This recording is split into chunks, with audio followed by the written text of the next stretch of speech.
আসসালামু আলাইকুম। আজকে আপনাদেরকে দেখেন কিছু ফল হারভেস্ট করে দেখাচ্ছি।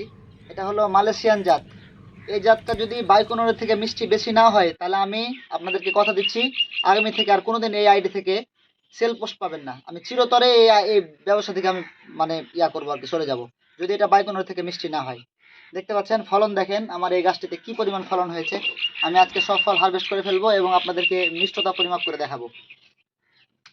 প্রচুর পরিমাণে মিষ্টি, এটা প্রচুর পরিমাণে মিষ্টি।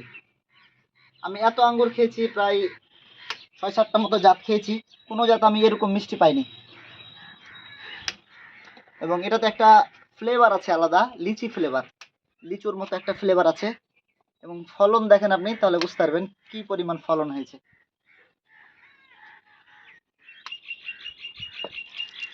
থোকার সাইজ গুলো কিন্তু মাশাআল্লাহ অনেক বড় বড় থোকার সাইজ, এবং ফলের সাইজ অনেক বড়।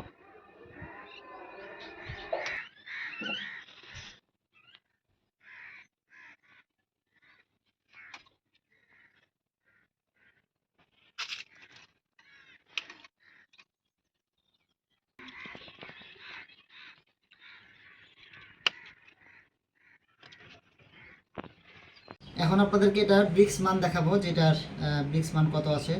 তো আমি এখান থেকে দেখেন কতগুলো ফল হারভেস্ট করে নিয়ে আসলাম।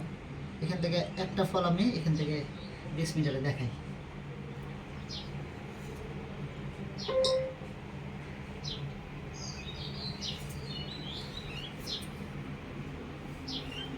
এটা আসছে আপনার 19। আপনাদেরকে একটু দেখাই।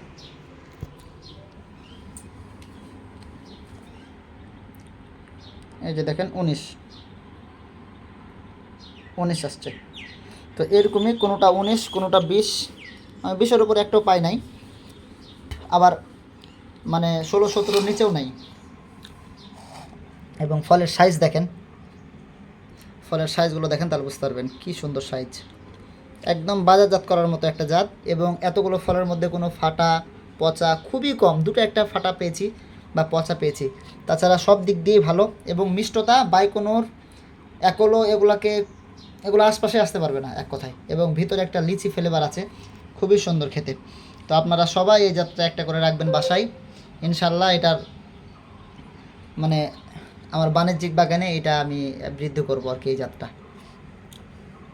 দেখেন কি সুন্দর। তো সবাই ভালো থাকবেন। আসসালামু আলাইকুম।